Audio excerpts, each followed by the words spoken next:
Welcome into Bills by the Numbers, where we let the stats tell you where the Bills are at. We're presented by FanDuel. Make every moment more. Coming up after 3 weeks and an unblemished one-loss record, where do the Bills stand in ESPN's Football Power Index? You might be surprised.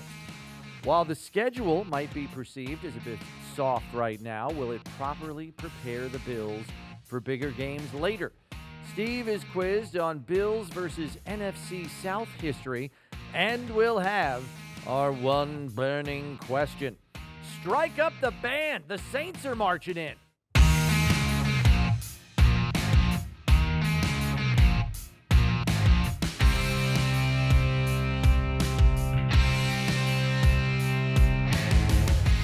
Happy to tell you you're in the right place. If you're looking for Bills by the Numbers, he's Bills Wall of Famer Steve Tasker. I'm Bills play-by-play man Chris Brown. And 3 weeks into the season, Buffalo is 3-0, along with just 6 other teams in the NFL and just 2 others in the AFC in the Chargers and Colts, respectively. There is a lot of football left, as we know. But, Steve, were you resolutely confident the Bills would be 3-0 at this point? No. And obviously, the obvious question mark was week 1 right out of the gate. Really tough, hard-fought game. The Bills came back from 15 down. 15 down. In It the was fourth seemingly quarter. impossible with 5 minutes to go in that game, and yet they got it done. The Jet game and the Dolphin game did not surprise me. But that opening weekend win, I think, is huge. It is big, and it's already shaping up to mean even more, knowing a 1-2 Ravens team is playing a 1-2 Chiefs team here in Week 4. Bills fans will be glued to that 4:25 game later in the weekend. But yes, Week 1 was a coin flip. I think most people would have agreed with that. When we were talking to Bills fans leading up to that game, they were saying it's a coin flip game. So to be 3-0 and say, 3-0 was in the bag, you're kidding yourself. It was not at that point in time. But the fact remains, the Bills took care of business, and here they are at 3-0, which is a good thing. I knew it was a possibility because we knew that, this is a good football team. Offensively, they're going to be able to score points, and certainly they have. But you knew, too, that Baltimore Ravens team has the exact same aspirations the Buffalo Bills do this season. Yeah. And it was going to be a tussle. As we often do here on Bills by the Numbers, we check the analytics, or at least the experts that compile the analytics.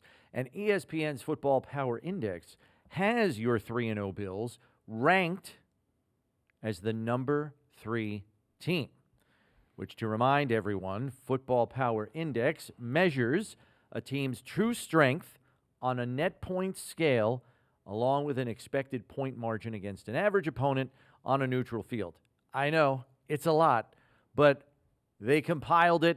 Bills come out 3rd in their rankings after 3 games played here in the NFL regular season. Ahead of them, the Detroit Lions, who sit right behind the Bills in points per game at 32.5 points per game, but just beat Baltimore on Monday Night Football in Baltimore's building.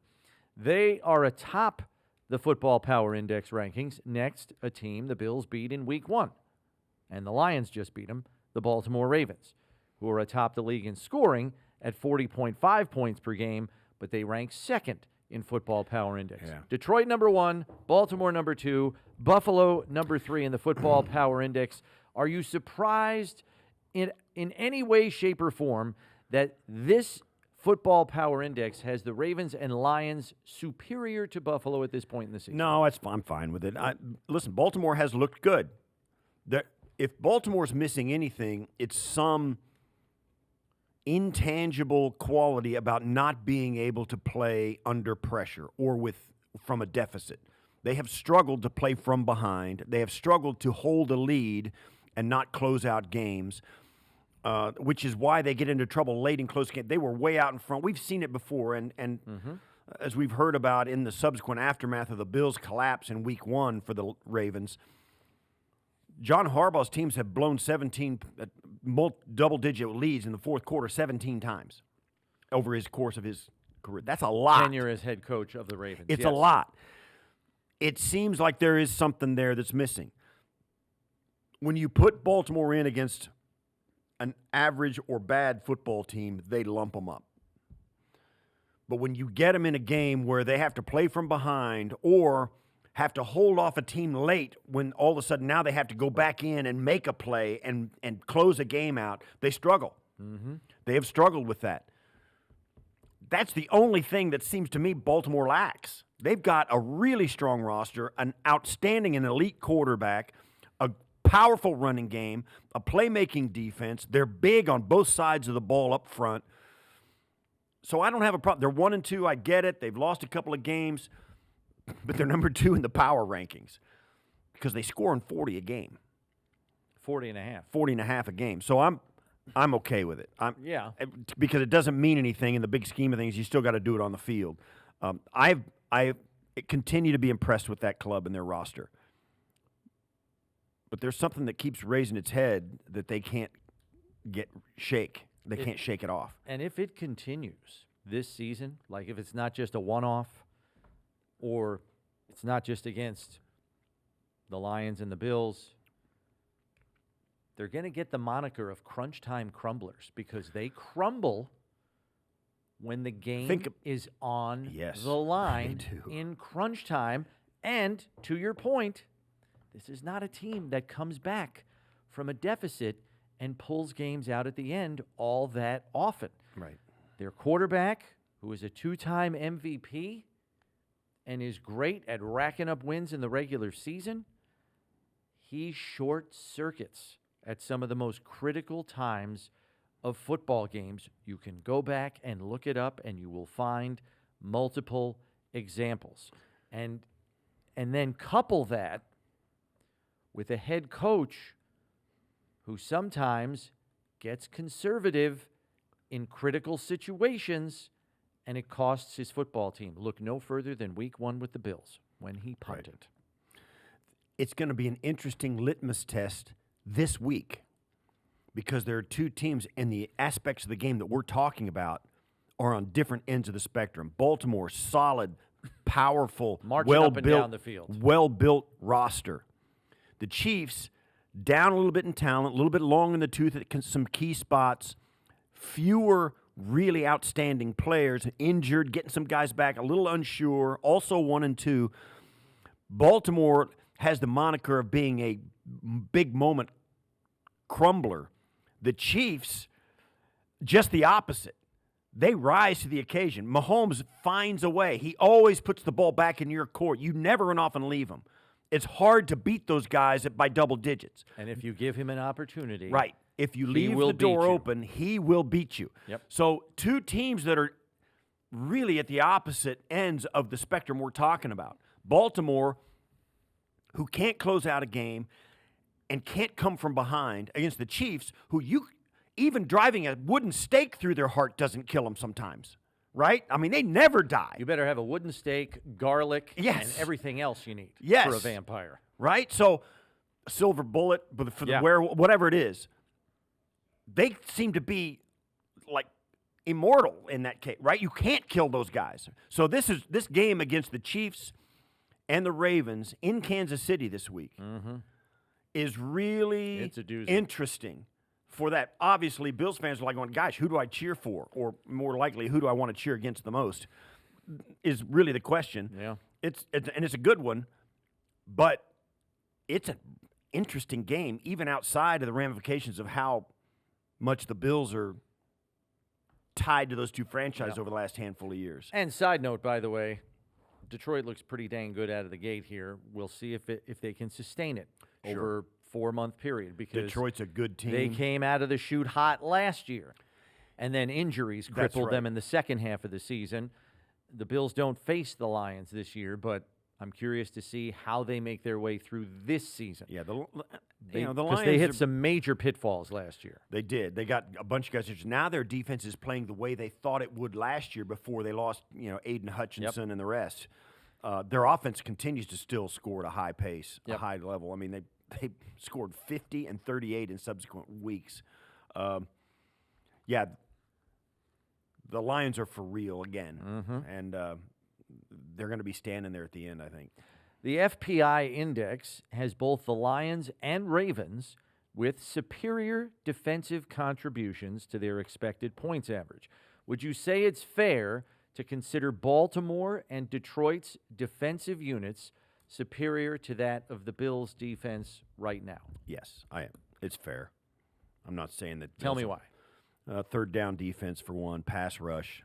The thing that the Bills' defense does have going for it is the opposing offense, at least in the last couple of games, has really felt like they've had to keep their foot on the gas to keep up with the offense. Correct. So they've faced a desperate offense, so they have to put the ball at risk. The Bills have taken advantage of that once again this year. We're getting turnovers at key and crucial moments. Their red zone defense has struggled. So third down defense, red zone defense. And run defense, And which run granted defense. was skewed by week 1. Right. But after 3 weeks, still last in the league in rushing yards against at 156 a game, and last in the league in yards per carry average against at 6.2. So that that's- number has to get whittled down over the course of the season, and red zone defense absolutely has to get better. This was a defense that was pretty good in red zone defense last year. That has not been the case through the first 3 weeks. So for all those reasons, you have to kind of shrug your even Bills fans got to shrug your shoulders and say, yeah, right now the Detroit and Baltimore are getting better defensive play than the Bills are. And I just have to say that I can't say I'm – if somebody told me at the beginning of the year, would you put Baltimore's defense and Detroit's defense ahead of Buffalo's, I probably would have said yes. And the reason why is because, yes, the Bills' defense has better talent on it right now than it did last year, but it hasn't gelled yet. It hasn't been maximized yet, and it hasn't gained enough experience yet. Because a lot of the new talent that has been added to Buffalo's defense is young, inexperienced, or not even on the field yet. See Maxwell Hairston.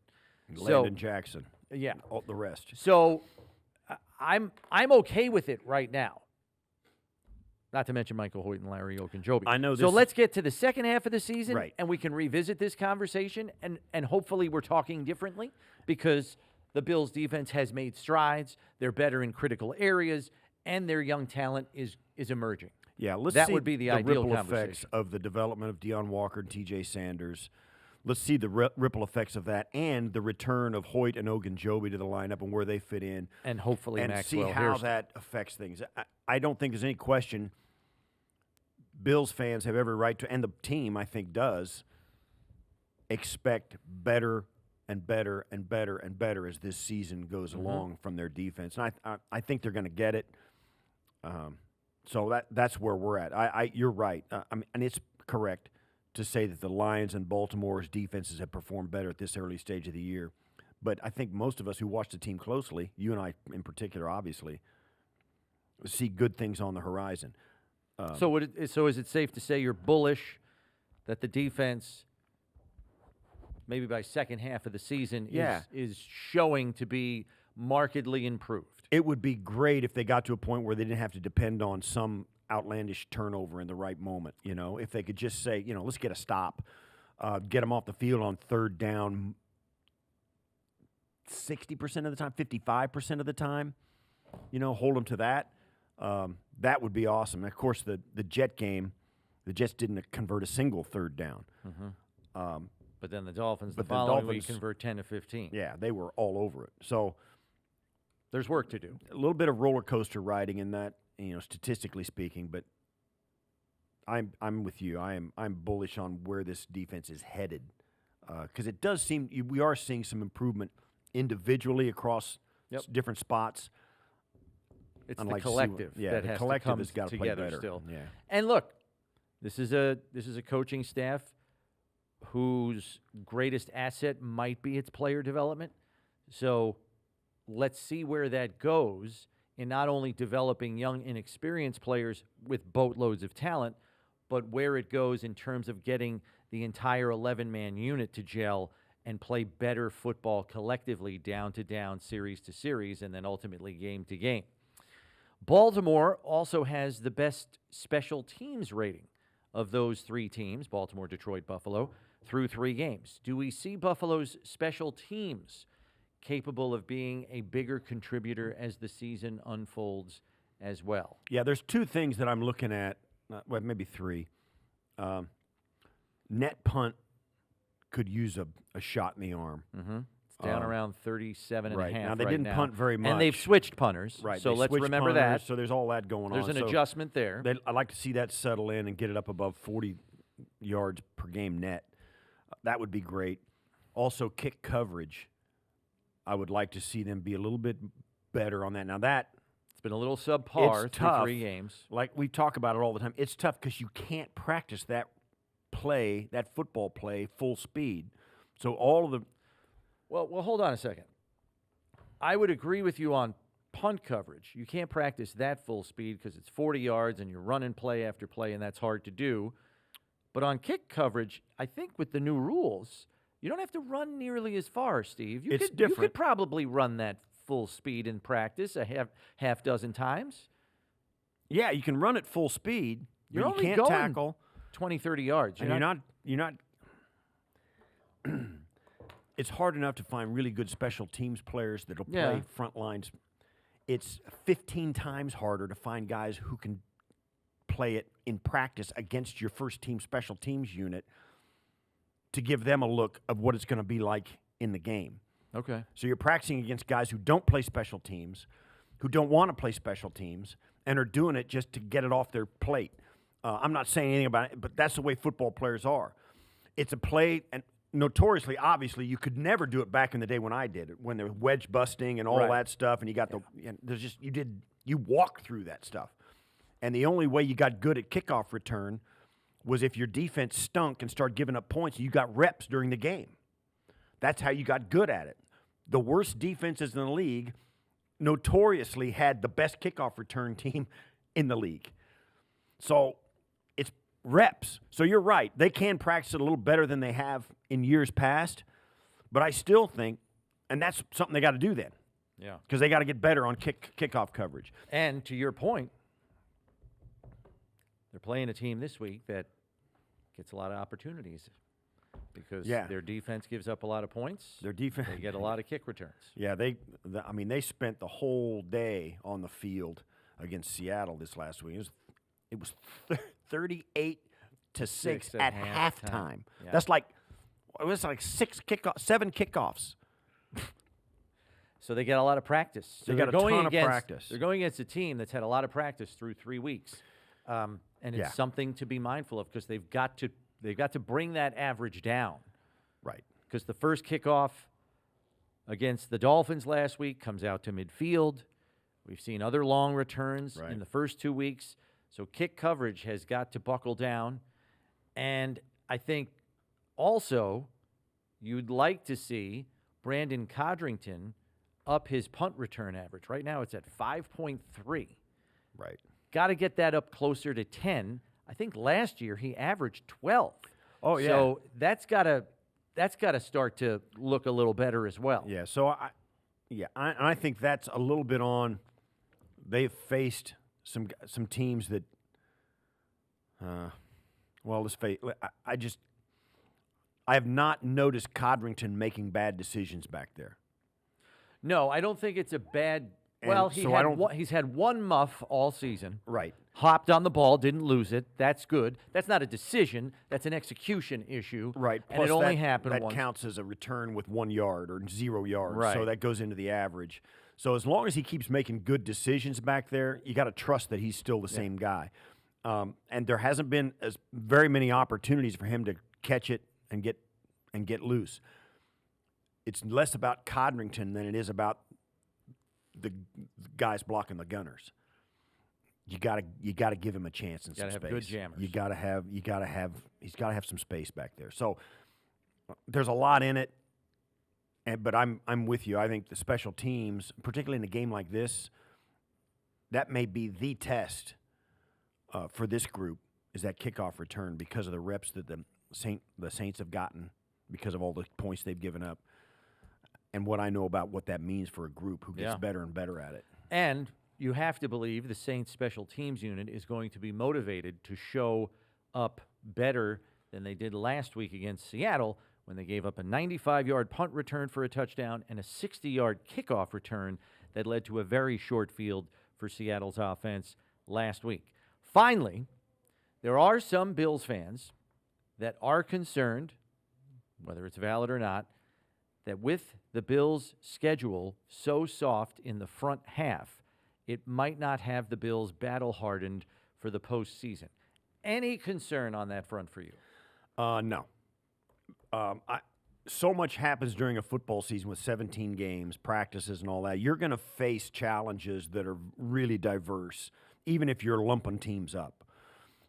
You're going to be in it and learn things about your team. You're going to overcome challenges. I'm not worried about that at all.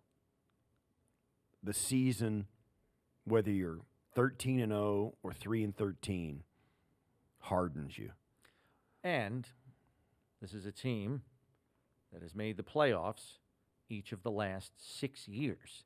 There is barely anyone on this roster, aside from the rookies, who does not have playoff experience. Even Michael Hoyt won a freaking Super Bowl, has been to the playoffs with the Rams. Larry Ogunjobi has been to the playoffs with the Steelers. Like, even some of their new additions have playoff experience. Joey Bosa has been to the playoffs.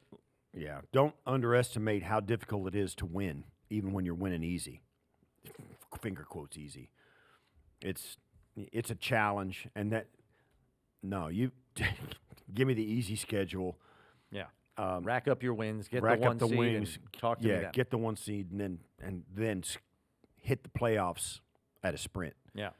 We transition to the numbers game now, where Steve will be quizzed on NFC South opponent history for the Bills. Question number 1, Steve Areno. What was the biggest blowout victory by the Bills over an NFC South opponent after the NFC South was formed in 2002?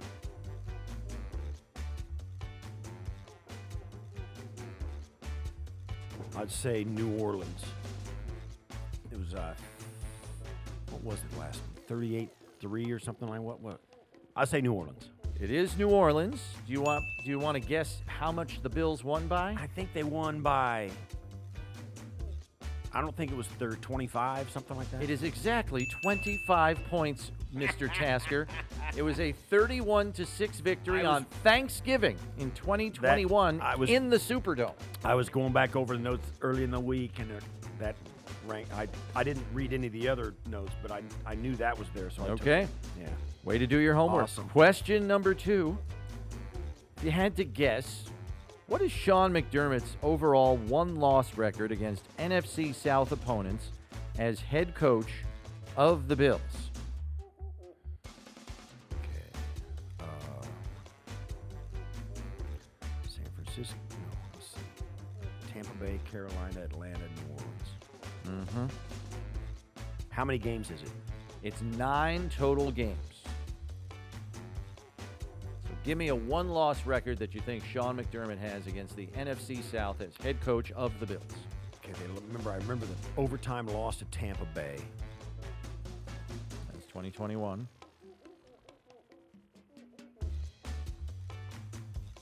Atlanta. I don't think Carolina. I'll say 7-2. You're very close. 6-3. 6-3. He is 6-3 against the NFC South. 2-2 in 2017. 3-1 in 2021, Tampa loss. Right. And 1-0 in 2022 when they had the NFC crossover game against Tampa here, Sunday Night Football, and won 24-18. I have no recollection of that game. That was the game. That was the home game right before the Denver home loss, which is the last loss I believe the Bills have. Oh, no, that was 2023. Never mind. Question 3. What was the biggest blowout loss the Bills were given by an NFC South opponent after the division was formed in 2002? I think I got this. I think I was sitting in the stands here as a fan One of the few times I had when Sean Payton and the Saints beat him 40-11 or something like that. It was 47-10.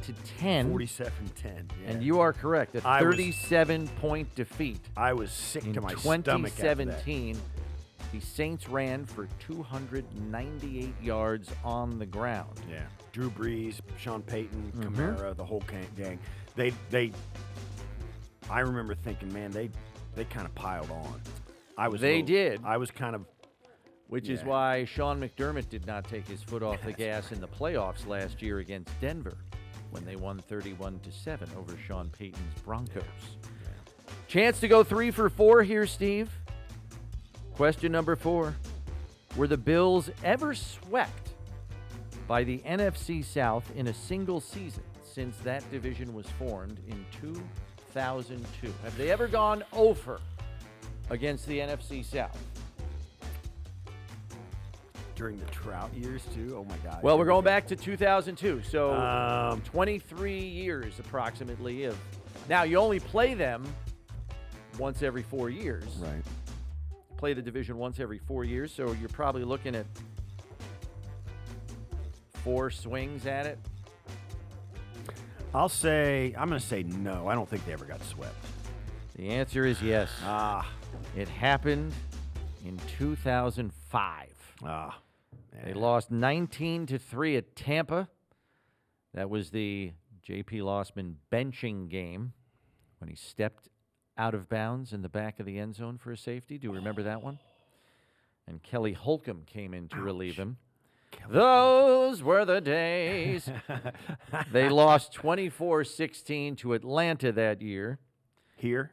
No. I was in Atlanta. Yes, and I don't know if I have this.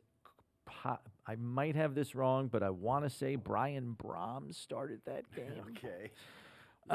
Lost 19-7 at New Orleans and lost 13-9 at home to Carolina.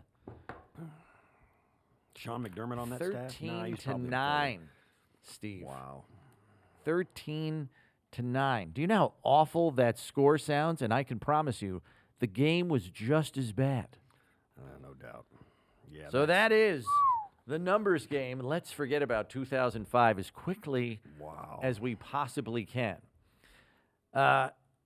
So, Bills fans, we got to tell you, get in on the action with FanDuel, America's #1 sportsbook. Just download the app today to play any way you want. Plus, with live betting, you'll get updated odds on games that have already started. Best of all, you get paid your winnings fast. Make every moment more with FanDuel, official sportsbook partner of the Buffalo Bills. Time now for our one burning question. And the Bills have the #1 rushing offense in the NFL at 163 yards per game. Steve, do you believe they will be the #1 rushing offense by the end of the regular season? I'm going to say no, but that doesn't mean it's not good to be #2 or #3. I mean, they're going to be right up there. But I'm going to say probably not #1. It's hard to be that. Okay, because you're so just many, saying it's hard to do it. Yeah, I mean, I'm not saying they're going to stop running the football or anything like that. I'm just saying that's not a goal, and they're going to have to. They're going to adjust to the adjustments the defenses are making. They're going to make to them. Right. I think the problem is, and the reason it may happen that they get to #1 is because teams are just saying, listen, we're not going to let the MVP beat us. If you want to hand it off and let James Cook and Ray Davis and Ty Johnson beat us, we'll do that. But we're taking the ball out of Josh's hand. That may happen, and teams might continue to invite them to run the football with light boxes and that kind of thing. That's a slow death to die, but it is, maybe you'd because prefer it also to die slowly than. Well, it'll change because that's just it. They're going to continue to be efficient.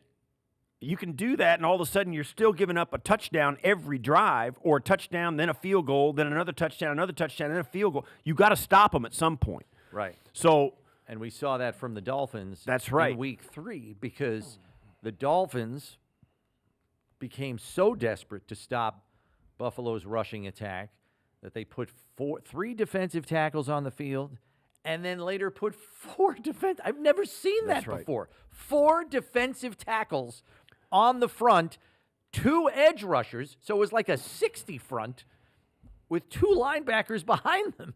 I'll say this as well. I was watching some tape today.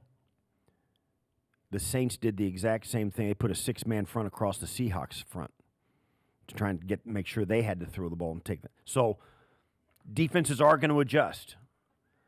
Now, if you've got an answer for that, maybe your answer is 3 tight ends and say, let's go. Your 6 guys against our 8 guys. Let's go. The Bills may be hesitant to just jump out of that. Right, because as we've noted on our daily show on One Bills Live, through 3 games, when the Bills are in 12 or 13 personnel this season, they're even better. They're averaging 7.2 yards per carry. That leads the NFL. So this is why you listen to Bills by the Numbers. That's right. For stats like that. The Bills may just say, keep throwing 6-man fronts up at us, putting 8 in the box, and we're going to run it anyway. And then what are you going to do? Because then you have to play single high coverage, and it's a they problem. have the guys that can burn. So that's how good the Bills' offense is right now up front. They scored 41 on a really good Raven defense. They scored 31 against what we think is a pretty good Jet defense. And then, of course, this last week, same thing. The Dolphins. 30 against the Jets, 31 against the Dolphins, 41 against the Ravens. I mean, it's hard to keep them off the board. And here's the thing. If you're going to let them run the ball or invite them to run the ball, you're only going to get, instead of getting 11 possessions during the game to tie it up, you're looking at 8 or 9. Yeah.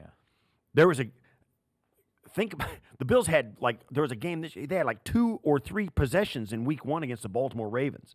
They had 3 possessions in that first half. That's what happens. Mm-hmm. And if you got to score 4 times in the second half to keep up with them, and you're only going to get 3 possessions, that's a bad math problem. That is a bad math So problem. that's what you're looking at. The game shortens at the back end. If you're inviting the Bills to run, that's fine, but you got to stop them and get them to punt.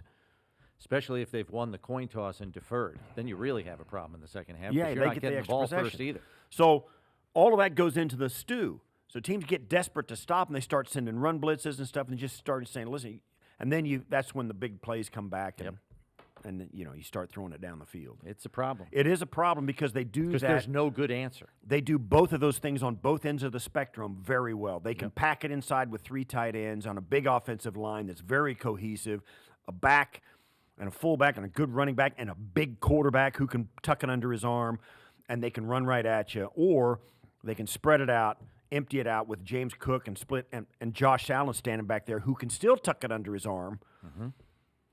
Both ends of the spectrum personnel-wise, the Bills can win and win big. It's a problem. It's a big problem. Our closing figure deals with Bills middle linebacker Terrell Bernard, Mr. Fourth Quarter. Since 2023, when he entered the starting lineup, Bernard has 11 total takeaways in the regular season, tied for 4th most in the NFL, and the most among linebackers during that span. And if you add in his 2 career takeaways in the playoffs, 7 of his 13 career takeaways have come in the 4th quarter. That's it for this edition. Be sure to subscribe on whatever podcast platform you use, or watch us on the Bills YouTube channel, because when you need to know about the Bills, you need to check Bills by the Numbers. For Steve Tasker, I'm Chris Brown. Thanks for listening. We'll catch you next time, everybody.